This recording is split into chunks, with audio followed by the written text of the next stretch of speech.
putting an end to identity politics. This is the Kevin Jackson Radio Show. Welcome back, everybody. Kevin Jackson. It's Kevin Jackson Radio Show, KJ Radio. We're also on Facebook under the Kevin Jackson Radio Show, I believe, or you could look us up under the Black Sphere Radio Show, something like that. One or the other. You can find us if you want to. And Kurt Martin runs the radio program for me. Kurt's a star. Dude is a stud. And he's on top of it. And I got to tell you, I thank God for the good people that are involved with this. And I put this shout out every now and then to say, if you want to get involved with us in a way, and no matter how much you can contribute, the only thing we ask is, what are you good at and how much time can you give us? And then we will move forward. But would love to have you guys involved. We can't do this by ourselves. It takes a lot of time and energy. So we're talking about this situation in New York, brought on by leftism. Don't let them try to push this off on somebody else. Leftists created this situation in New York with terror. And it goes back even beyond Chuck Schumer in the 1990s. But that was the beginning when Chuck Schumer said, America needs more diversity. The most diverse country on the planet needs more diversity. We speak more languages. We have more religions. We have more culture than anywhere on the planet. And these guys say, well, you need to bring in some Papua New Guineans. Sorry, we got them. We got everybody. But I can name you many countries where they don't have diversity. They're not looking for more white folks. By the way, I tell white people this all the time. People act like y'all are the dominant race around the globe. You're not. People of color outnumber you. Something like 2-3 to 1. You know what? If I were white, I would be the most crazy white. They would go, man, he's a nationalist. Because I would be like, look at all these countries of color that nobody wants to go to. Y'all criticize the white man all the time. Then you come and you brown the country. We leave and go somewhere else and make it beautiful. And then y'all want to come running back to us. I would be talking smack like this daily. And it's funny because I know, like, there was a dude, he started something like white people's whatever. And I got after him because I don't think you should have to be talking about people in terms of color. But I get his point. He's like one of these white guys going, I'm sick of being the butt of the joke, or, you know, the mean-spirited boogeyman bad guy of everything. I'm not the guy hiding in the closet. I'm not the guy hiding under your bed. I'm not the boogeyman. So I get it.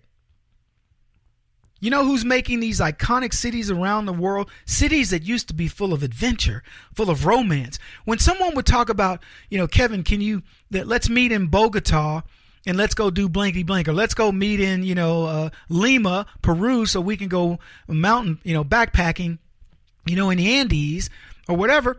It was a sense of adventure. Now you got to worry about, is there terrorists lurking in the jungle? You know, somebody wanting to kill me? In Africa, don't even go there. I got a friend, he hasn't been back to Africa. He's from Egypt. Been here since 1974. He says, last time he went back to Egypt was 1989. He said he went because his brother was kind of in with the government. So he would go to Egypt. His brother would pick him up, run interference for him because he's an Egyptian that refused to speak Arabic anymore. And that he would go there and they'd say things like, why don't you speak Arabic? And he goes, why should I? I'm an American citizen now. And they were mad at him. He's totally Egyptian with a very, you know, Arabic accent. Why should I speak Egyptian? Why should I speak Arabic when I'm an American? Like that. And they're giving him grief to get into a country where he was born and raised. Anyway, his brother picked him up in 1989, but his brother died shortly thereafter. So he says, I've never had a reason to go back. I don't want to be hassled. He goes, I don't want to go back and have to, you know, figure out, you know, he's a Coptic Christian, by the way. He goes, I don't want to deal with any of the things that could potentially happen. He goes, I'm happy to be in America. He hates Obama. Hates him. He knew what Obama did to his country. But anyway, here's my point. Take all these great cities, London, Paris, Brussels, New York, whatever. You know what you have? You have a place where you got to watch your back. It's not about the adventure or the feeling that like going to New York. I remember the first time I went to New York, it was like, whoa, man, look. You know, I just this wide-eyed, bushy-tailed little country boy going, this is amazing. It's so cool. Not anymore. I go to New York. This is true. Y'all will think I'm lying. Last time I was in New York, I ate at the same restaurant 5 times. I walked from my hotel, boop, to the restaurant, boop, took it back, ate it 5 times. Lunch and dinner, lunch and dinner, lunch. And then I took off. I don't even adventure. I don't go out and go, oh, wow, this is really cool. Let's see what else is new here. Whatever. It's so it's such a typical liberal crap hole that you go, why bother? And then you got to watch your back. Told you that one time when something backfired in Times Square, pow, and every time literally stood frozen for a second and a half. Everybody just, and then you saw the cop kind of look over, and it was a car that backfired. Never forget it. It was that commercial where everything froze just for that split second. Like the atomic clock stood still. Just weird stuff, man. Weird stuff. Prior to the attack in New York, there had been 1,751 global terror attacks in the name of Islam so far in 2017. 1,751. These attacks occurred in 57 countries in which 12,454 people were killed. 12,464 people were injured. Now you can add 8 more people killed and 12 more people injured. One more global terror attack. And you can bet that since the terror attack in New York yesterday, that there are additional terror attacks that have occurred around the world. In 2016, folks, there were 2,491 Islamic attacks in 59 countries. So you can see this is a good year for terror in terms of terror attacks. 2,491 in all of 2016, year to date, 1,751. So we're on a run rate of around 2,000. We might have a quarter less terror attacks than we did last year. And that's going to be a good year. In 2016, 21,261 people were killed in terror attacks, 26,722 injured.